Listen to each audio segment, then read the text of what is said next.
హరే కృష్ణ. అందరికీ భాగవతం క్లాస్ స్వాగతం.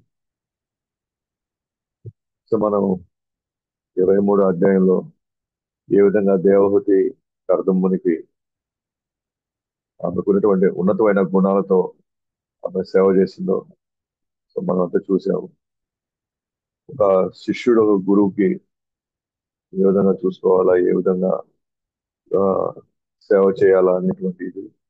అలాగే భార్య భర్త భగవానుడి సేవలో ఉన్నప్పుడు, ఆధ్యాత్మికమైనటువంటి మార్గంలో ఉన్నప్పుడు ఆమె అత్యంత లాభం ఎలా పొందగలుగుతుంది, సో ఏ భావంతో చేయాలా, ఏ పద్ధతిలో చేస్తే ఉండాలనేది మనం చూసాము.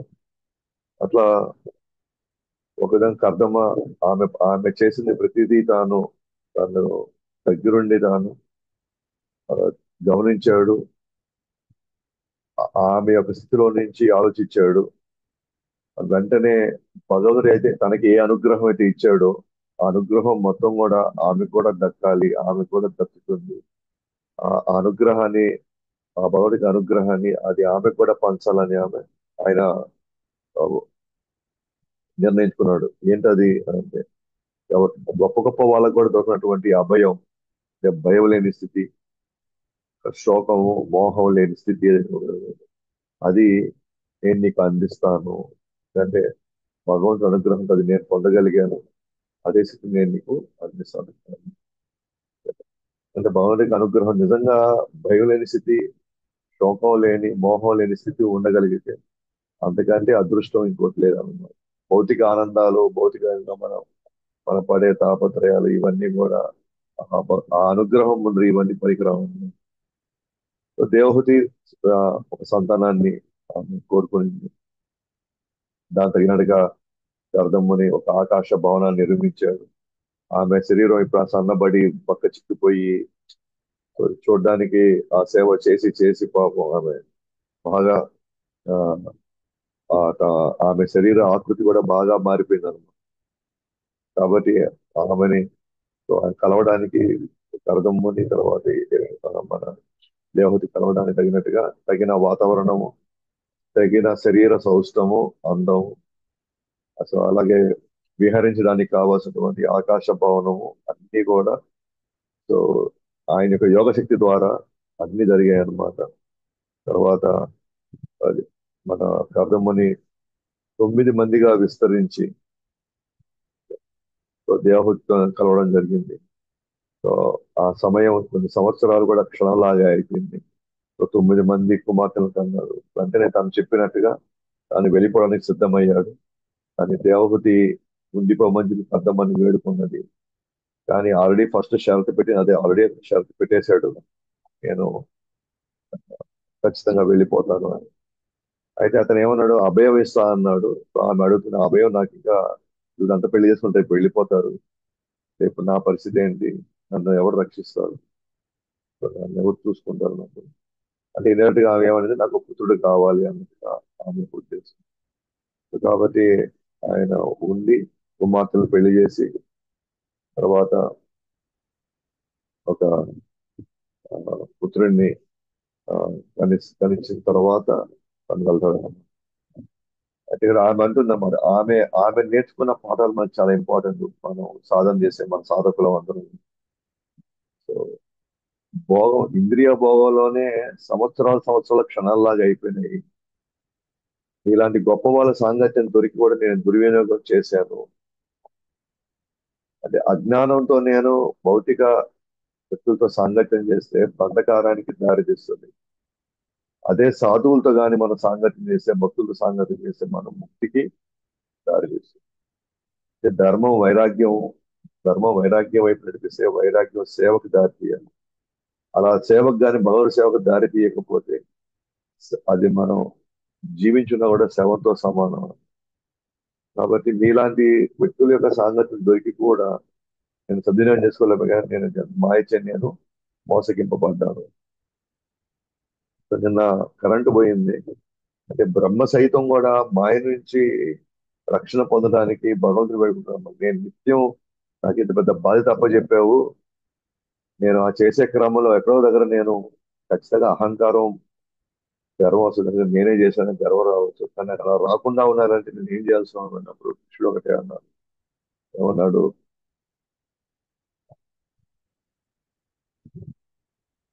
నువ్వు చూసే నువ్వు చేసే కార్యంలో కావచ్చు, నువ్వు చూసే అద్భుతాల్లో కావచ్చు, నువ్వు అది నా సంబంధం నువ్వు చూడలేకపోతే, అంటే అది కృష్ణుడి శక్తిగాను, కృష్ణుడి అంశంగాను, లేదా కృష్ణుడు చేసినటువంటి అద్భుతంగా నువ్వు కానీ చూడలేకపోతే అది మాయేను అంటాడు. మీరు ఏ కార్యమైనా చేయండి, ఏ వస్తువునైనా స్వీకరించండి, లేదా ఏ అద్భుతానైనా మీరు అనుభవించండి, మీరు వెనకాల ఇదంతా కృష్ణుడే కారణము అది మీకు గుర్తు రాలేదనుకోండి, అంటే ఆ అనుభవించడంలో నిమగ్నం అయిపోయారు, ఆ వ్యక్తులతో ఉన్న సంబంధంలో మన కృష్ణుని మర్చిపోయాం అనుకోండి, కృష్ణుని మర్చిపోయింది ప్రతిదీ మనకి మాయ అన్నమాట. అదే మీరు కృష్ణుని గుర్తు పెట్టుకుంటూ, ఆ కృష్ణుడు దయ వల్లే కదా నాకు ఇటువంటి మంచి కుటుంబం దొరికింది, ఆ కృష్ణుడు దయ వల్లే కదా నాకు ఇంత మంచి భర్త, ఇంత మంచి భార్య, ఇంత మంచి పిల్లలు నాకు దొరికారు, ఆ కృష్ణుడు దయ వల్లే కదా నాకు ఈ రోజు ఈ ఉద్యోగం, ఈ వ్యాపారం నేను చేస్తున్నాను అని కృష్ణుడు ఎప్పుడు గుర్తుపెట్టుకుంటూ మనం సంసారంగా చేసామనుకోండి, అది ఆ సంసారం మాయ కాదనమాట. సో అటువంటి జీవితం మాయ కాదు. అందుకే ఇక్కడ ఎప్పుడైతే మనం కృష్ణుడిని గుర్తు పెట్టుకుంటూ మనం చేసుకుంటూ వెళ్ళామనుకోండి, అది మాయ కాదు. ఇప్పుడు కృష్ణుడిని మర్చిపోయామనుకోండి, అది మాయ. అది మనం గుర్తుపెట్టు. సో బ్రహ్మకి అది చెప్పారనమాట. అంటే ఆమె కూడా ఏమని ఫీల్ అయింది దేవహూతి ఇక్కడ, అరే ఆ సమయంలో నేను భగవంతుడి గురించి మర్చిపోయానే, నేను భగవత్ సంబంధించి జ్ఞానాన్ని పొందే అవకాశాన్ని నేను ఇంద్రియ భోగం విషయంలో నేను దానికి పూర్తిగా నేను విస్మరించానే నేను అని ఆమె ఇప్పుడు బాధపడుతున్నాను. ఎవరైతే ఇప్పుడున్న పరిస్థితుల్లో మన ఆరోగ్యం బాగున్నప్పుడు, ఎంతో కొంత శరీరం సహకరిస్తున్నప్పుడే మనం కానీ మన మన యొక్క ఆధ్యాత్మికమైనటువంటి జీవితాన్ని, సాధనని కానీ మనం చేయకపోతే ఖచ్చితంగా మనం చెప్పొచ్చు, ఆఖరి రోజుల్లో మనం ఒకటే వీళ్ళకి చేసి చేసి చేసి జీవితం ఎట్టపోయింది అయిపోయింది, ఈరోజు చూడండి నేను ఎట్లా పడి ఉన్నాను, నన్ను ఎవరు పడుచుకోలేని పరిస్థితిలో ఉన్నాను. ఖచ్చితంగా రియలైజేషన్ వస్తుంది అనమాట. అది దేవహూతి ద్వారా మనం ఈరోజు ఆ విషయం చేస్తాం. అంత పక్కన భర్త లాంటి ఒక గురువు ఉండి కూడా ఆమె మాయలో పడగలిగింది అంటే మనలాంటి వాళ్ళ పరిస్థితి ఏంటి? సో అందువల్ల మనం ఏం చేస్తున్నా సరే కృష్ణుడు గుర్తొచ్చి కృష్ణుడి వల్ల, కృష్ణుడి దయ వల్ల ఇదంతా జరుగుతుందని నిత్యం మన కృష్ణుడు గుర్తుపెట్టగలిగితే ఇక్కడ ఏది మాయ లేదు.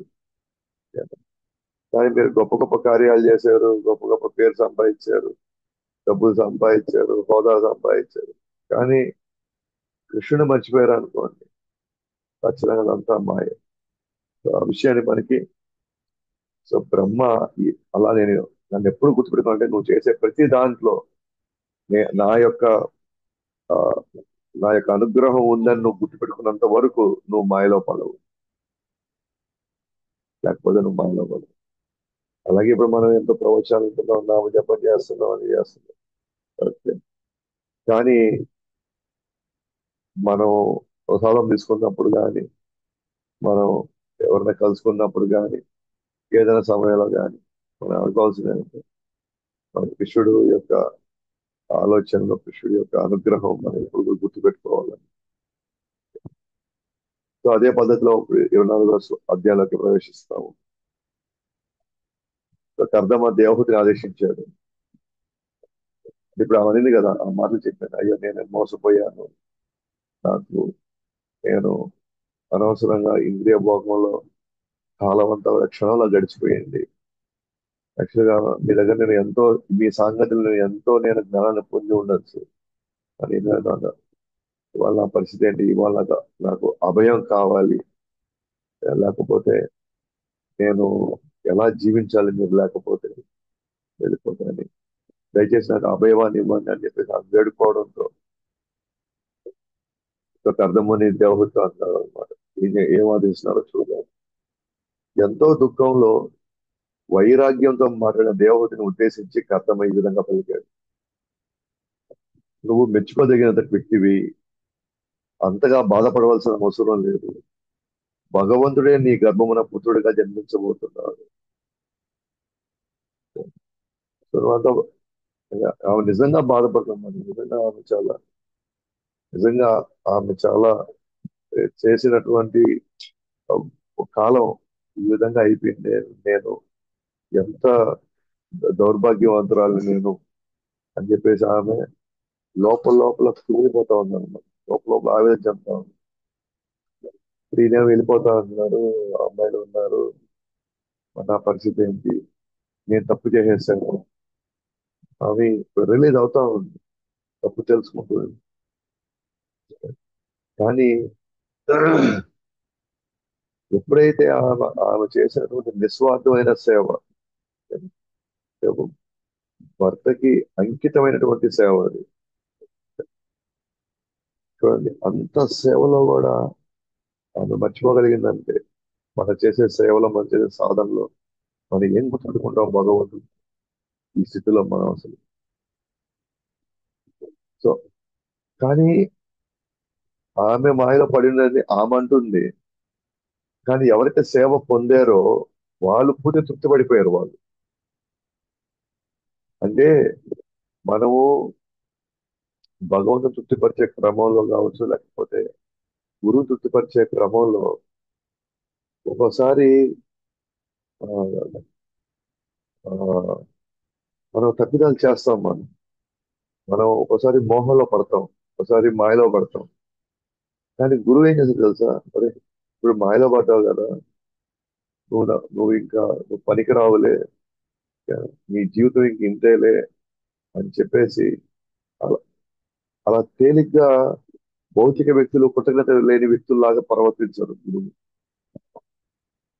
గురువు ఎలా ప్రవర్తిస్తారంటే, ఇప్పటి వరకు ఎంత సేవ చేసావో అది గుర్తుపెట్టుకుంటారు వాళ్ళు. ఇప్పటి వరకు ఏ విధంగా సహకరించారు, ఏ విధంగా మనం ఈ రోజు ఈ స్థితికి చేరుకోవడానికి ఆ, ఒకరు పడినటువంటి కష్టం, అది ఎప్పుడు గుర్తుపెట్టుకుంటారు అన్నమాట. కానీ భౌతిక వ్యక్తులు, మీరు 99% మీరు పర్ఫెక్ట్ గా చేయండి, కానీ 1% తప్పు చేస్తే ఆ 1%ని గట్టిగా పట్టుకొని మనం చేసిన దాన్ని మొత్తాన్ని ఏమవుతుందో మనం దూషిస్తారు. కానీ ఆధ్యాత్మిక జీవితంలో ఉండేవాళ్ళు, ఆధ్యాత్మిక మార్గంలో పోయే వాళ్ళు, ఓకే, వాళ్ళు నిజంగా వాళ్ళకి సరైనటువంటి భావంలో వాళ్ళు కానీ ఉంటే, ఎస్, మనం తప్పు చేసిన దాని మీద అసంతృప్తిగా ఉన్నారు, నో డౌట్ అబౌట్ ఇట్. కానీ వెనకాల చేసిన దాన్ని గుర్తుపెట్టుకుంటారు. ఆ గుర్తుపెట్టి నాకు తగినట్టుగా ఎప్పుడు అవసరమో ఆ అనుగ్రహాన్ని కావచ్చు, ఆ సహాయ సహకారం ఇస్తారు వాళ్ళు కంపల్సరీగా. అదే ఆధ్యాత్మిక వ్యక్తికి, ఆధ్యాత్మిక జీవనంలో ఉండే వారికి భౌతిక జీవితంలో ఉన్న తేడా. మన ఇక్కడ మన యజమానికి మీరు ఎంతైనా మీరు ఊడిగం చేయండి, ఒక తప్పు చేస్తే చాలు, ఆ తప్పు మీద చాలా బతుకుంటారు. అదే కుటుంబంలో కూడా అంతే. ఎన్నైనా మనం చేయొచ్చు, లాస్ట్ మూమెంట్ లో కొద్దిగా అసంతృప్తి జరిగింది, నువ్వు ఇంతే, ఇట్లాగే, ఇది అట్లా, ఇది ఇంత, సేమ్.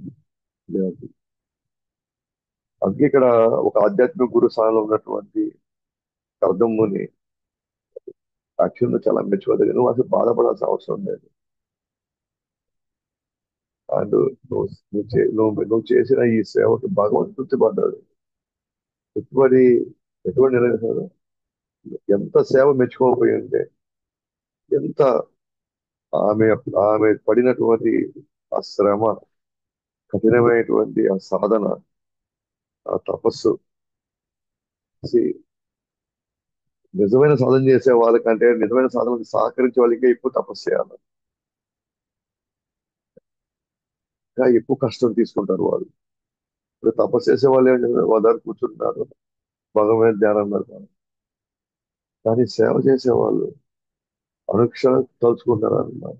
నెక్స్ట్ ఏం చేయాలి, ఏది అవసరం అవుతుంది, ఎప్పుడు అవసరం అవుతుంది అని వాళ్ళు ఇంకా ఎక్కువ సేవ చేస్తారు.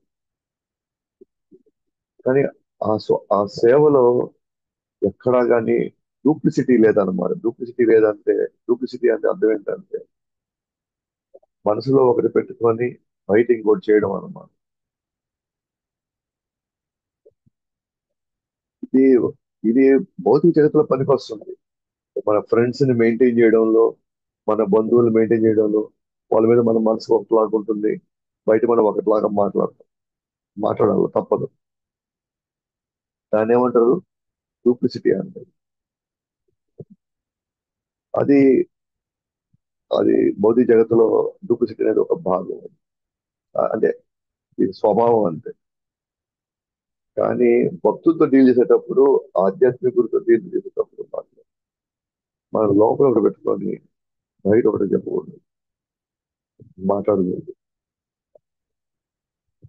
వీలైతే బయట మనం ఏదైతే వాళ్ళని పొగుడుతూ మనం మాట్లాడతామో ఏనా, అది మన హృదయంలో స్వభావం అయిపోవాలి. అంటే ఆ విధంగా మనం నిజంగానే హృదయం నుంచి మనకి మనం మన హృదయంలో మనకి ఏదైతే ఆ మంచి వెలుగు కనిపిస్తుందో అదే మనం చెప్పాలి. కాబట్టి మనం ఆలోచించాల్సింది ఏంటంటే ఇక్కడ ఆమె లోపలికేమో ఏంది అయినా ఏ తప్పదు ఎప్పుడు చేస్తుంటాడు, చేస్తాడు ఏం చేయాలి. బయటికి మాత్రం రండి మీకంటే నాకు ఇంకెవరు లేదు, మీ సేవ కన్నా ముఖ్యం లేదు, మీకు ఏం కావాలి చెప్పండి, అది కావాలి చెప్పండి. అలా కాదు, స్వచ్ఛంగా చేసింది అనమాట. మనస్ఫూర్తిగా చేసింది.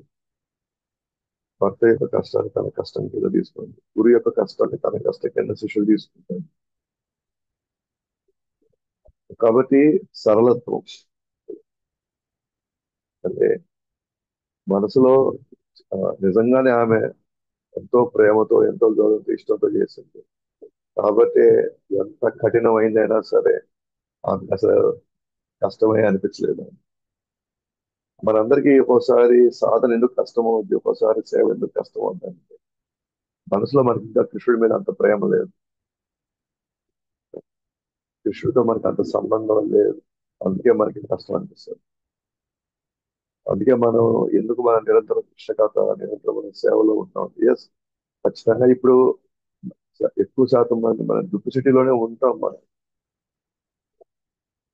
కానీ అది చేయంగా ముఖ్యంగా క్లాసులు వినంగా, శ్రవణం చేయంగా మాత్రమే ఈ స్వభావం మారి బలమైన సంబంధం ఏర్పడి అప్పుడు మనం ఇష్టంతో చేస్తాం. ఇంతకు ముందు కొన్ని వాగ్దానాలు చేశావు, ఆ వాగ్దానాలు తగినట్టుగా నువ్వు శ్రద్ధగా నియమ నిబంధనల్ని, ఇంద్రియ నిగ్రహంని, తపస్సుని, ధనాలతో భగవంతుని నువ్వు పూజించుము. కాబట్టి నీకు అభయం కావాలి కదా ఇప్పుడు. నీకు అభయం కావాలి కాబట్టి భగవంతుడే స్వయంగా నీకు పుత్రుడిగా వస్తున్నాడు. కాబట్టి ఆ పుత్రుడికి నువ్వు ఏం చేయాలి? శ్రద్ధగా నియమ నిబంధనలు, ఇంద్రియ నిగ్రహంతో, తపస్సు, దానాలతో ఎప్పుడు నిత్యం భగవంతుని పూజిస్తా ఉంది, భగవంతుని ఆరాధిస్తా ఉంది. కాబట్టి రాబోయే వ్యక్తి నీతోనే ఉండబోతున్నాడు, నీ వద్దే నీకు రక్షణగా ఉండబోతున్నాడు. కాబట్టి నీ ఆరాధనలకు మెచ్చే భగవంతుడు నీ పుత్రుడై హృదయంలో ఉన్న గౌరవం ఆ, ఆసక్తులను నాశనం చేసి బ్రహ్మ జ్ఞానాన్ని ప్రసాదిస్తాడు.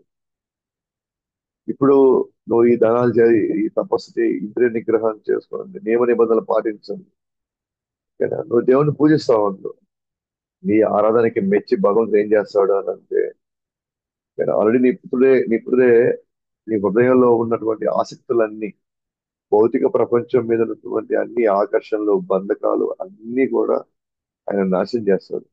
ఆ నాశనం చేసేలాగా నీకు ఒక బ్రహ్మ జ్ఞానాన్ని నీకు ప్రసాదిస్తాడు, నీకు ఆధ్యాత్మిక జ్ఞానాన్ని నీకు ప్రసాదిస్తాడు. సో ఫస్ట్ నువ్వు సేవ చేసావు, చాలా మెచ్చుకోదగిన దానివి. కాబట్టి నీకు గర్భమున భగవంతుడే నిర్ణయించుకున్నాడు నీకు పుత్రుడిగా రావాలి.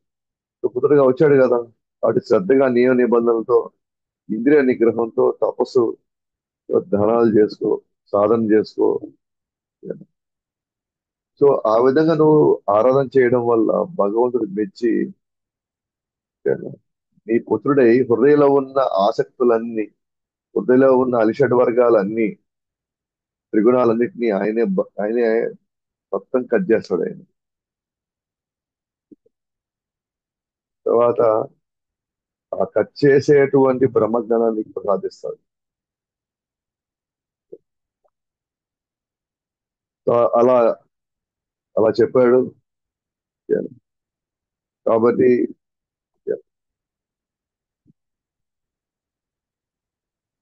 కర్దమ్మ ఇచ్చినటువంటి ఆదేశాల మేరకు దేవహూతి భగవంతుని ఆరాధించడం ప్రారంభించి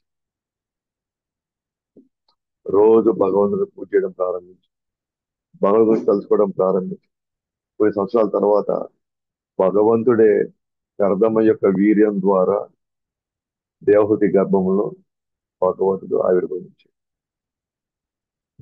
ఎప్పుడైతే భగవంతుడు ఆమె గర్భంలో ఆవిర్భవించాడో వెంటనే దేవతలు, గంధర్వులు, అప్సరస్సులు ఆనందంతో పూల వర్షాన్ని కురిపిస్తూ కీర్తనలు చేస్తూ మనసులో ఎంతో తృప్తి చెందారు.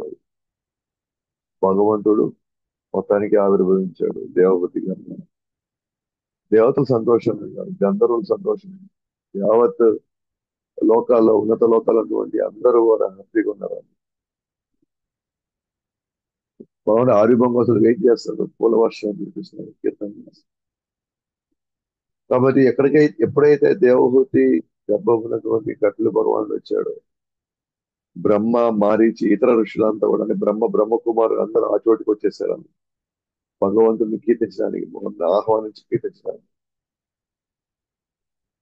కాబట్టి ఇప్పుడు ఆ చోటుకి వచ్చారు బ్రహ్మ, ఇతర ఋషులతో పాటు వచ్చారు అన్నమాట.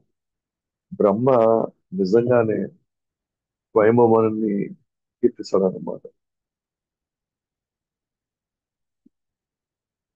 సారీ, స్వయంభవానికి కర్దముని కీర్తిస్తాడు, దేవహూతిని కీర్తిస్తాడు. ఆయన పుట్టబోయే బిడ్డ యొక్క భవిష్యత్తు గురించి అనుకుంటున్నాడు. సో బ్రహ్మ కర్దమ్మతో అంటున్నాడు అన్నమాట, నా ఆదేశాలను ఒప్పుకొని సూటిగా పాటించడం వల్ల నన్ను బాగా గౌరవించావు.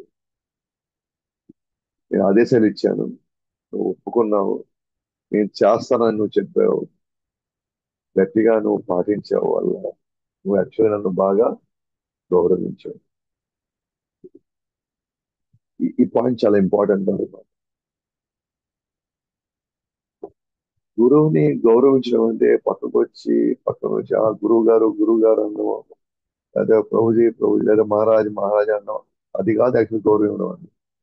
గురువు గారు వచ్చి కూర్చుంటే ఆ వెంటనే కింద పట్టేసి కూర్చొని పెట్టడం అది గౌరవం కాదు యాక్చువల్లీ. లేకపోతే ప్రసాదాలు వడ్డించేటప్పుడు ఫస్ట్ ఆయనకి కావాల్సింది వడ్డించి దగ్గరుండి ఆయనకి ఇష్టమైన వడ్డించడం అది యాక్చువల్ గౌరవం కాదు. అది అసలు గౌరవం కాదు. మనం జనరల్ గా వచ్చారు, మనం చిన్న ఆసనం వేయించేస్తాం, లేకపోతే కావాల్సిన నీళ్ళు తాగిపిస్తాం, లేకపోతే దగ్గరుండి మనం మన ఇంటికి తీసుకెళ్ళడం, లేకపోతే మనం వెళ్ళి ఆయన పాదాల మీద పడడం, అది జస్ట్ మేనర్స్. అది అంతే, అది మేనర్స్. అది మనం చేయవలసినటువంటి కనీస మర్యాద అది. అది గౌరవం కాదు. గౌరవం ఏంటి అని అంటే చెప్పినటువంటి ఆదేశాలను ఎంత కష్టమైనా సరే, ఎంత ఇబ్బందిగా ఉన్నా సరే, ఎన్ని రకాలుగా మనకి ఛాలెంజెస్ వస్తున్నా సరే దాన్ని పాటించడం అనేది నిజమైన గౌరవం ఇవ్వడం.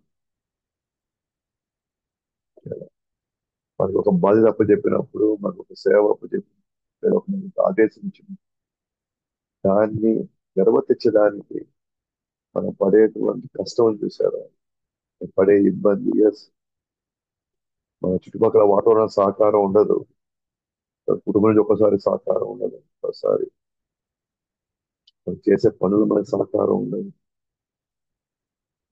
ఆ మాట నిలబెట్టుకోవడానికి మనం పడే కష్టం చూసారా, అక్కడే అనంత నివృత్తి జరుగుతుంది. అక్కడే మన హృదయంలో ఉన్నటువంటి మలినాలన్నీ కొన్ని వేల జన్మల నుంచి పాతుకోపోయినటువంటి ఆ ఆ వేర్లు ఏవైతే ఉన్నాయో, అలషటి వర్గాల వేర్లు, అవి ఈ సేవలో భాగంగా అవన్నీ దహనం అయిపోతాయి అన్నమాట, అవన్నీ మాడి మసైపోతాయి అన్నమాట.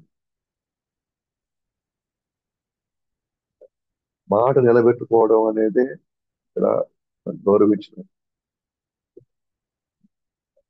అది మంగళహారతి అంటారా, అది జపం అంటారా, సేవ అంటారా, భగవద్గీత భాగవత పఠనం అంటారు.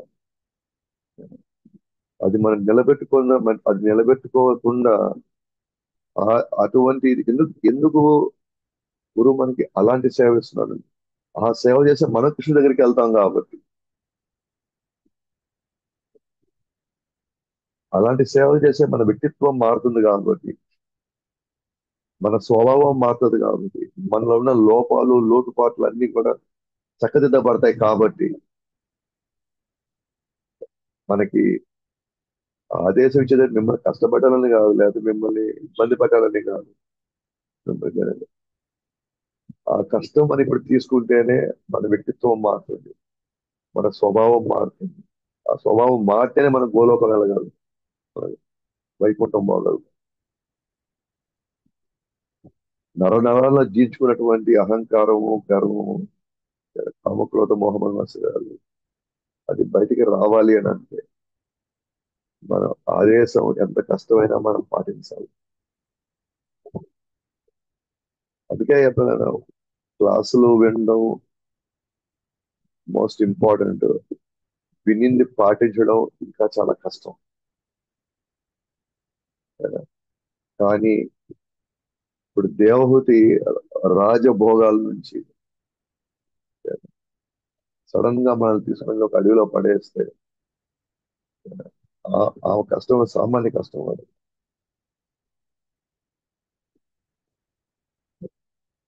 ఏది కూడా మనకి భౌతిక ప్రపంచంలో మనం ఏదో మేనేజ్ చేసేస్తే, భౌతిక ప్రపంచంలో మనం చాలా హై సక్సెస్కి వెళ్తాం, మనం కష్టపడాల్సిన అవసరం లేదు. ఉన్న ఒకరిద్దరిని మేనేజ్ చేసేస్తే చాలు. వాళ్ళ వీక్నెస్ మనం తెలుసుకొని అవి మనం ఇస్తా ఉంటే మనం చేయాల్సిన వాళ్ళు చేస్తారు. కానీ ఇది ఆధ్యాత్మిక జీవితం ఇది. ఇది మొత్తం గమనించేది భగవంతుడు, మొత్తం చూసేది గురువు. ఇక్కడ ఇక్కడ మనం ఇంకా 4 పండ్లు తీసుకువచ్చాము, 4 స్వీట్స్ తీసుకువచ్చాము, 1,00,000 రూపాయలు డబ్బులు ఇచ్చాము. అది గౌరవం కిందకి రాదు అసలు. కానీ గురువు చెప్పాడు ఒక మాలైనా చేయండి అని చెప్పాడు. ఆ ఒక్క మాల చేశాడు, అది 10 లక్షల కంటే మించినటువంటి ఇది.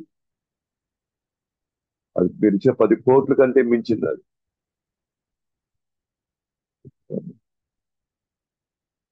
మీరు ఫలానా సేవ చేయాలి అన్నారు, వచ్చారు అనుకోండి, అది మీరు గొప్ప ఐశ్వర్యాన్ని ఇచ్చినంత సమానం.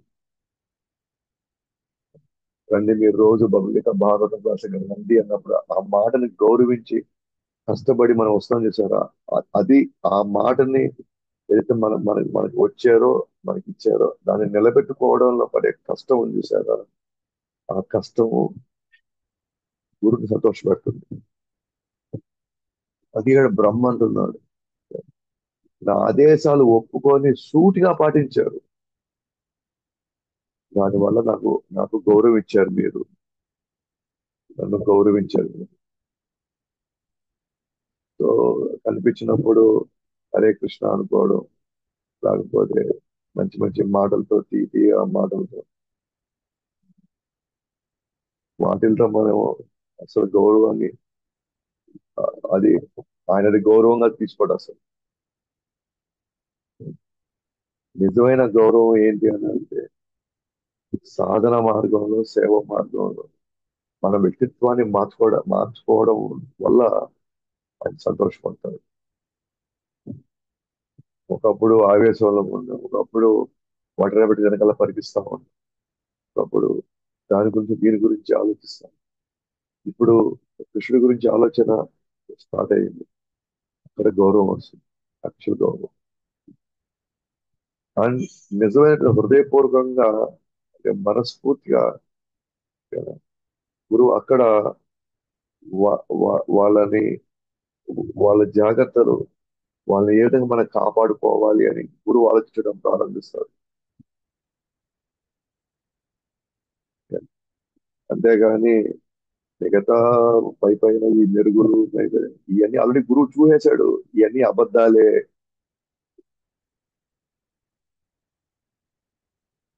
డబ్బుల సంగతి చూసేశాడు, ఆరబాటాల సంగతి చూసేశాడు, ఈ వైభవాలు చూసేశాడు. అవన్నీ కావాలనుకుంటే ఇక్కడ దాకా ఇది చేయాల్సిన అవసరం లేదు. ఆయన ఎన్నో ఆయన కూడా వ్యాపారాలు చేయొచ్చు. ఎన్నో ఆయన కూడా ఎన్నో వ్యవస్థలు నడపచ్చు. ఆయన కూడా అధికారం సంపాదించవచ్చు. అది చేయొచ్చు ఆయన కూడా. ఇవన్నీ కావాలి. దానికి ఈయన ఇక్కడ దాకా రావాల్సిన అవసరం లేదు. వాటిలో నిజం లేదు. వాటిల్లో ఎటువంటి సత్యం లేదు.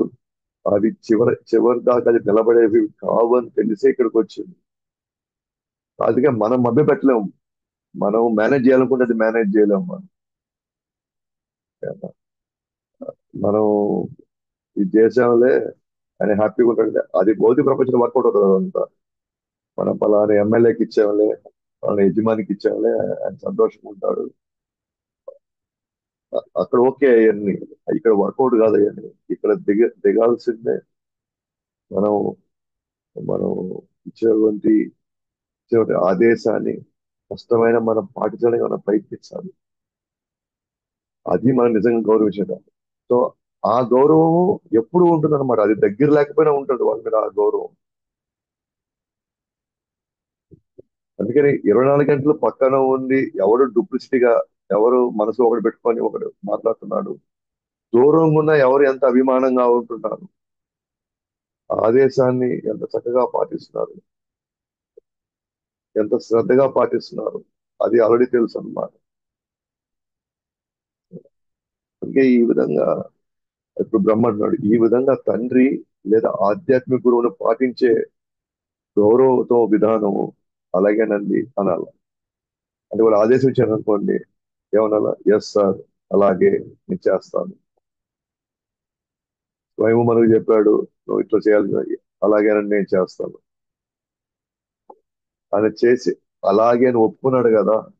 ఒప్పుకునే దానికి ఏం చేశాడు? కష్టపడ్డాడు. బ్రహ్మ చెప్పినట్టుగా స్వయము మనగా ఇప్పుడు బ్రహ్మ చెప్పినట్టుగా కర్దముని చేశాడు, లేదా స్వయము మనం చెప్పినట్టుగా కర్దముని చేశాడు. ఎస్, నేను చేస్తాను, చేస్తే కట్టుబడాలి. అంటే మిగతా వాళ్ళకి చెప్పినట్టుగా అనే వస్తాలేంటి చూసని పోకపోతే అక్కడ చెల్లుతుందేమో. కానీ ఆధ్యాత్మిక గురువు దగ్గర మనం చెప్పేటప్పుడు జాగ్రత్తగా మాట్లాడాలి, జాగ్రత్తగా చెప్పాలి. ఊరికే మాట అనేసేవాళ్ళే అంటే ఇక్కడ అది కుదరదు. ఇక్కడ అది ఓకేనా? కానీ మన జీవితం అంతా ఇలాగే చెప్పుకుంటూ వెళ్ళాం కదా, బంధువులకి, స్నేహితులకి, సుహృతులకి వస్తానని చెప్పి రాకుండా ఉండడం. ఓకేనా? మాట ఇచ్చినా కూడా ఏమి లేవుతా ఉంటుంది, ఇక్కడ ఎవరు ఉండారులే అని దాన్ని వదిలే. అది ఇక్కడ కుదరదు. ఇక్కడ అది మనం భగవంతుడి యొక్క ప్రతినిధితో మాట్లాడుతున్నాం. మనం భగవంతుడితో మాట్లాడుతున్నట్టే మనం.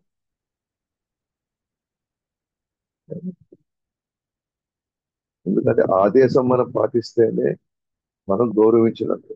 అలాగే ఆదేశం పాటిస్తే లాభం పొందేది మనమే. ఆ నిలబెట్టుకోవడానికి మనం పడే తపన చూసారా, మనం పడే కష్టం అక్కడ పోతాయి అన్నమాట. అనర్థాలన్నీ కూడా అక్కడ పోతాయి. అనర్థాలన్నీ మన 24 మాటలు జపం చేయండి, మీరు 4 గంటలు పోయి మీకు నచ్చిన సేవ చేసుకోండి, కానీ అవన్నీ వర్కౌట్ కావు ఇక్కడ. ఆదేశాన్ని పాటించడానికి మనం పడే కష్టం ఉంది సారా, మనం పడే ఆవేదన, మనం పడిన మాటలు, అది మన అనర్థాలు క్లీన్ చేస్తుంది. లేకపోతే ఈ కామ క్రోధం ఈ పోనే పోవస్తుంది. సో సామాన్య వ్యక్తులతో, సామాన్యమైనటువంటి బంధువులతో వ్యవహరించినట్టుగా ఈ మాట అనేసాము, అదేం కాదు, అది జరగదు, మన పని మనం చేసుకొని పోదాము అని అంటే అవ్వదన్నమాట. ఆ వ్యక్తిత్వం మార్చుకోకపోవటం వల్లనే ఈ నిజంలో చుట్టూ వస్తున్నాం మనం. ఇప్పుడు ఆ వ్యక్తిత్వం మార్చితేనే మనం భక్తిలో కొనసాగుతాం ముందుకి. ఇప్పుడు ఆయన బ్రహ్మ ఇంకొక ఆదేశం ఇస్తున్నాడు, ఈ 9 మంది కుమార్తెల్ని వారి స్వభావం బట్టి ఋషులతో నువ్వు పెళ్లి చేసేయండి, ఋషులు పెళ్లి చేయండి. ఎస్, వాళ్ళు ఫుల్ గైడెన్స్ కూడా ఇస్తున్నారు. ఇప్పుడు బ్రహ్మ గైడెన్స్ ఇవ్వాల్సిన అవసరం లేదు. పెళ్లిళ్ళు నువ్వు తప్పులు అలా నువ్వు చేసుకోవాలి. నువ్వు పెళ్లి నువ్వు పిల్లలు కదా కాబట్టి నువ్వు నీదే బాధ్యత. నువ్వు చేసేసుకో. ఎవరికి చేయాలో నువ్వు చేసేసుకో. కానీ ఆయన వదిలేయవచ్చు, ఆయన బ్రహ్మ. నీ సంసారం నువ్వు బడు, నువ్వు ఎవరికి ఇవ్వాలకు నువ్వు ఇచ్చుకో అని చెప్పాడు. ఇక్కడ కూడా గైడెన్స్ ఇస్తున్నాడు, ఎటువంటి వాళ్ళకి నువ్వు ఇవ్వాలా. కుమార్తెల స్వభావాన్ని బట్టి, అంటే ఆ పురుషుల యొక్క, పెళ్లి కొడుకు యొక్క స్వభావాన్ని బట్టి, గుణగణాలను బట్టి వాళ్ళు చేసుకోవాలి. ఇప్పుడు మాక్సిమం ఎందుకు గురువులు గైడెన్స్ ఇవ్వట్లేదు అంటే, లేదా ఇవ్వడానికి ఇష్టపడట్లేదు అని అంటే, ఆ విషయంలో, పెళ్లిళ్ళ విషయం ఇంపార్టెంట్.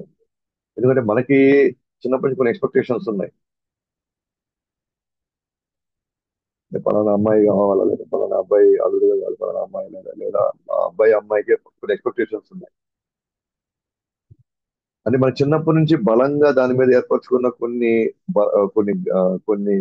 మన జీవితంలో కొన్ని అభిప్రాయాలు ఉన్నప్పుడు, గురువు చెప్పిన మనం పాటించాం కాబట్టి ఎందుకు దాన్ని అనవసరంగా మనం దాన్ని ఆ వాటిల్లో పోయి మనం ఎందుకు అనవసరంగా మనం చేయబెట్టి మనం చెప్పి అదే వాళ్ళ పాటించకుండా మళ్ళీ వాళ్ళు గిల్టీగా ఫీల్ అయ్యి ఎందుకు మనకు అదంతా అవసరం. ఏం చెప్పినా నేను పాటిస్తాను అనే స్వభావం ఉన్న రోజు, అప్పుడు వాళ్ళు కూడా మన యొక్క పర్సనల్ వాళ్ళు ఎంటర్ అవుతారు. లేకపోతే వాళ్ళు ఎంటర్ కాదు. ఎందుకంటే మనకి కొన్ని బలమైన అభిప్రాయాలు మన చిన్నప్పటి నుంచి మనం ఏర్పరచుకున్నప్పుడు, మనకి మనకి బంధువులని, స్నేహితులని, సమాజం అని, దాంట్లో పేరు ప్రతిష్ట, ఇవన్నీ కులము, మతం, ఇవన్నీ మన మనసులో ఆల్రెడీ వేరులతో సహా కూరుకోబోయినప్పుడు, మనకు చెప్పిన, అంటే మనకి చేసిన ఎవరి క్యాల్కులేషన్స్ వాళ్ళకు ఉన్నాయి. కాబట్టి మనం దాంట్లో పోయి పెద్దగా మనం మనం చెప్పాల్సిన అవసరం లేదు. లేదా వాళ్ళు ఈ మాత్రమే గ్రహించగలిగితే, ఇప్పటి వరకు మనం ఈ ఆధ్యాత్మిక ఈ సాధనలో, ఈ భక్తి సాధనలో మనం ఆల్రెడీ వ్యవహారాన్ని గ్రహించగలిగితే మీరు కరెక్ట్ నిర్ణయం తీసుకుంటారు ఆ విషయంలో. ఓకే? ఎలా చేయాలా, ఏం చేయాలా, ఎప్పుడు చేయాలి, మీరు మీరు అడిగితే ఈ విషయం చెప్తారు. మీరు అడగకపోతే దాంట్లో కానీ ఎంటర్ అవ్వడానికి వాళ్ళకి అవకాశం అవసరం కూడా తీసుకోవాల్సిన పడుతుంది. ఓకే? ఎందుకంటే అది పాటించేదానికి మీరు సిద్ధంగా ఉంటేనే వాళ్ళు చెప్తారు. ఆల్రెడీ వాళ్ళకి తెలుసు మీరు పాటించడం వాళ్ళకి తెలుసు కాబట్టి ఆ విషయం ఆ ఊసి కూడా మన దగ్గరికి ఎత్తారు అసలు వాళ్ళు. ఎందుకనంటే ఆధ్యాత్మిక జీవితంలో ఎంతవరకు బాధ్యత, ఆధ్యాత్మిక జీవనానికి మాత్రమే బాధ్యత. పెళ్లి కూడా మీరు ఆధ్యాత్మిక ఉద్దేశంతో చేశారనుకోండి, అసలు కూడా గురువు బాధ్యత అవుతుంది. ఆధ్యాత్మిక ఉద్దేశంతో చేస్తే దాంట్లో మళ్ళీ మనకి కొన్ని అంతర్గతంగా మనకు కొన్ని కావాలి, బయటికి కొన్ని ఆధ్యాత్మికంగా కొన్ని భౌతికంగా దాంట్లో ఎంటర్ కాని కూడా కాదు. సో కాబట్టి ఇక్కడ బ్రహ్మ కూడా తను, ఎందుకంటే అది పాటిస్తాడు, కర్దమ పాటిస్తాడు కాబట్టి నువ్వు ఋషులకి ఇచ్చి పెళ్లి చేయి అని చెప్పలా. నువ్వు వీళ్ళ రాజులకి ఇచ్చి చెయ్యి, లేకపోతే వీళ్ళ ఫలానా వాళ్ళకి హోదా ఉన్న వాళ్ళకి చెయ్యి, ఐశ్వర్యం ఉన్న వాళ్ళకి చెయ్యి, లేకపోతే ఫలానా వీళ్ళ ఇక్కడ ఖచ్చితంగా కర్దమ పాటిస్తాడు కాబట్టే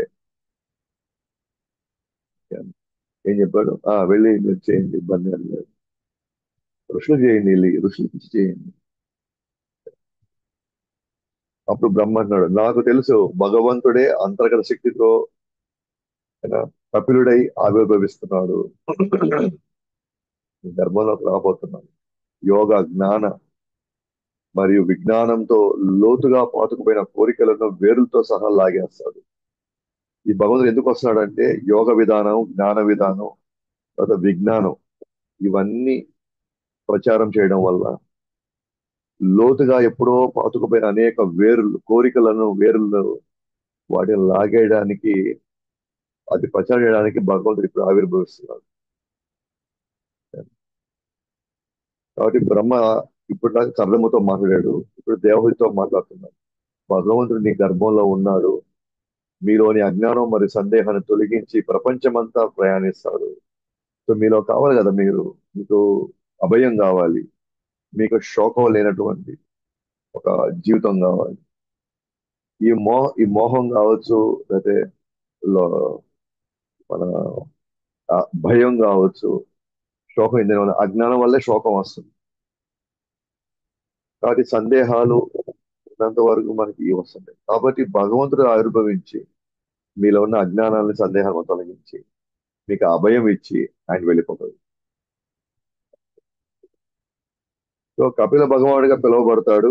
ఆయన ప్రచారం చేసే సాంఖ్య యోగమును ఆచార్యులు ఆమోదించదగినది, మీ పేరు ప్రఖ్యాతులు కూడా పెంచుతాడు. సో కపిల భగవానుడిగా పిలువబడతాడు పేరు, రేపు మీరు పుట్టబోయేటువంటి భగవంతుడు, ఆయన పేరు కపిల. రేపు కపిల అని నామకరణం చేయండి, లేదా కపిల ఆయన భగవంతుడు వస్తున్నారు. ఆయన ఏదైతే ప్రచారం చేయబడుతుందో సాంఖ్య యోగాన్ని, ఆ సాంఖ్య యోగాన్ని అందరూ ఆమోదిస్తారు. గతంలో ఉన్న ఆచార్యులందరూ కూడా ఎస్ ఈయన చెప్పింది ఇదే, ఇదే సాంఖ్యయోగం అని, ఇదే ప్రామాణికమైందని అందరూ ఒప్పుకుంటారు. మీ పేరు ప్రఖ్యాతలు ఫలానా, ఎవరు కవి కూడా ఫలానా దేవహూతి పుత్రుడు, దేవహూతి నుంచి వచ్చినటువంటి కపిల, ఆ కపిల.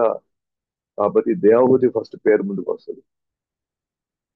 కాబట్టి మీ పేరు ప్రఖ్యాతలు కూడా గొప్పగా ఉంటుంది. మన అందరం కొడుకునేది అదే కదా లోపల. మన పిల్లల ద్వారా వాళ్ళ పేరు రావాలి, గౌరవం ఉండాలి అని మన తాపత్రయం అంటుంది.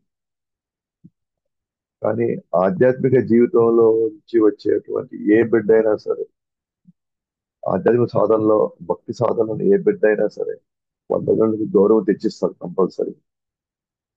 కొంత టైం పట్టచ్చు అంతే, కానీ ఖచ్చితంగా గౌరవం వస్తుంది. సో ఆ విధంగా కర్దమ్మ బ్రహ్మ చెప్పాడు, ఆదేశించాడు, ఆ, కర్దమ్మకి ఆదేశించాడు, దేవహూతికి ఆదేశించాడు. బ్రహ్మ తన తన సహచరులతో వెళ్ళిపోయాడు. ఇక కర్దమ్మ నెక్స్ట్ చెప్పారు, ఖచ్చితంగా పాటిస్తాడు నెక్స్ట్. కర్దమ్మ 9 మందిని ఋషులకి ఇచ్చే పెళ్లి చేశాడు. ఎవరెవరితో చేశాడు?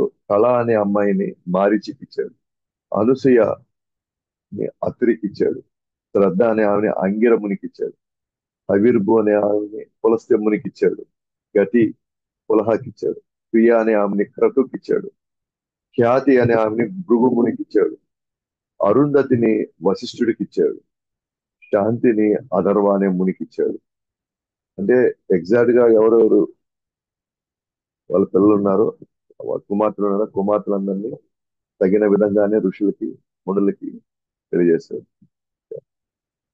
కాబట్టి కర్దమ కొంతకాలం కుమార్తెల్ని చూసుకున్నాడు, అల్లుడిని చూసుకున్నాడు.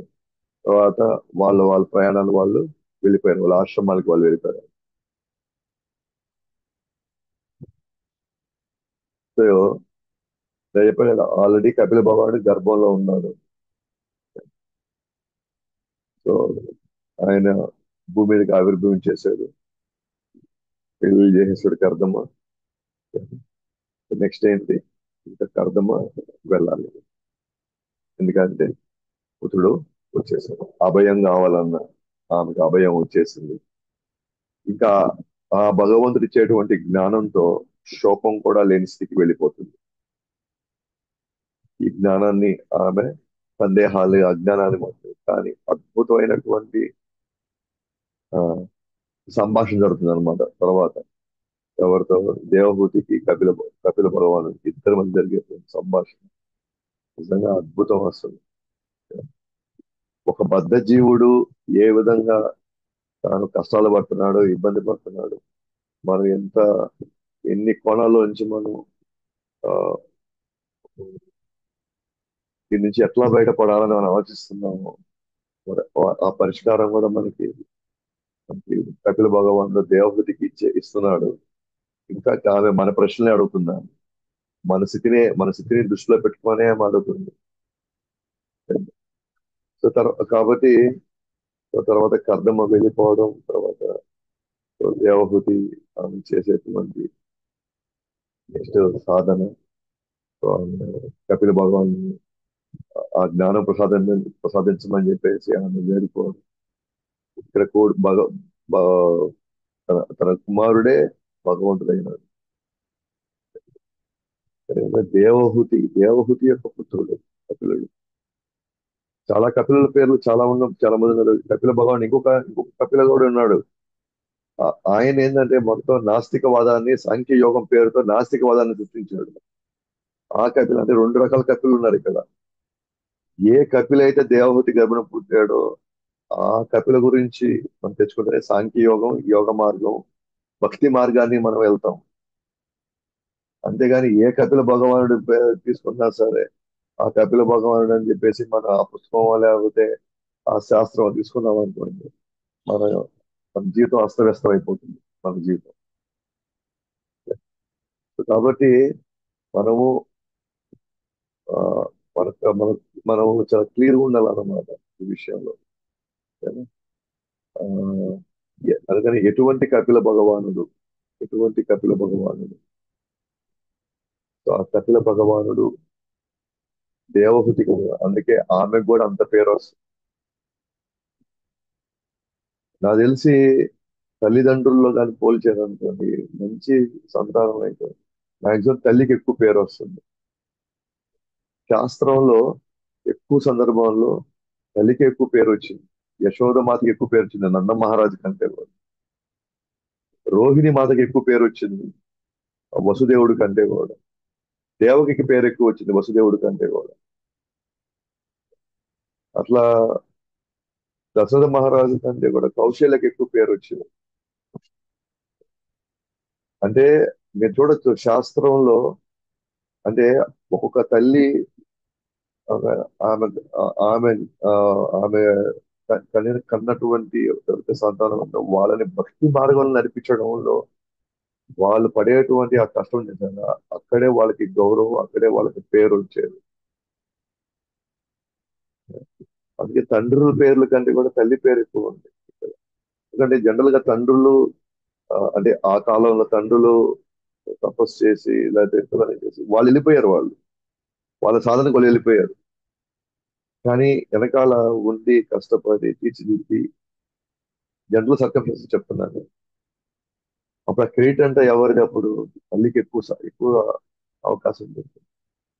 అందుకే ఎక్కడ చూసినా సరే మనకి ఈవెన్ మనం సంబోధించినా కూడా లక్ష్మీనారాయణ, సీతారాం, రాధాకృష్ణులు, మళ్ళీ మనకి మాతాజీలు అదే అమ్మ స్వరూపం మనకి ఎక్కువ వస్తుంది. సో ఆ, ఇక్కడ మనం గమనించామంటే మొత్తం మీద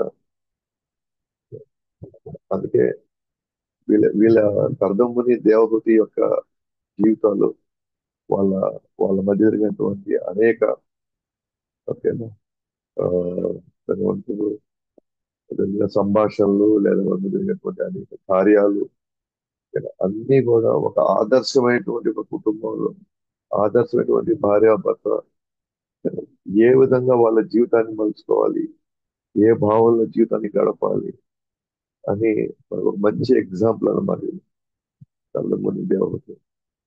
సో అట్లీస్ట్ చాలా మందికి ఇప్పుడు వయసు అయ్యింది. సో ఆ స్టేజ్ దాటేసాము ఈ పరిస్థితుల్లో. బట్ ఇది మనకు అనుభవం అనమాట. మన పిల్లలకి ఇది చెప్పాలి. ఈ జాగ్రత్త మనం తీసుకోవాలి. వాళ్ళు విన్నా వినకపోయినా మనం మనం చెప్పవలసింది మనం చెప్పడానికి మనం ప్రయత్నించాలి.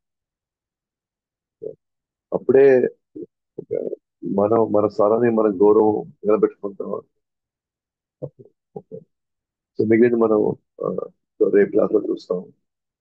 కర్దమ్ముని ఏ విధంగా తన ప్రార్థనలు కపిల భగవాన్ చెప్పేసి అని వెళ్ళిపోతాడు. దేవహూతి ఆ, కపిల భగవాన్ యొక్క వాళ్ళ గ్రంథరాజ్ శ్రీమద్ భాగవతం की जय। जगत गुरु श्रील प्रभुपाद की अनंत कोटि वैष्णव की जय। गौर प्रेमानंद।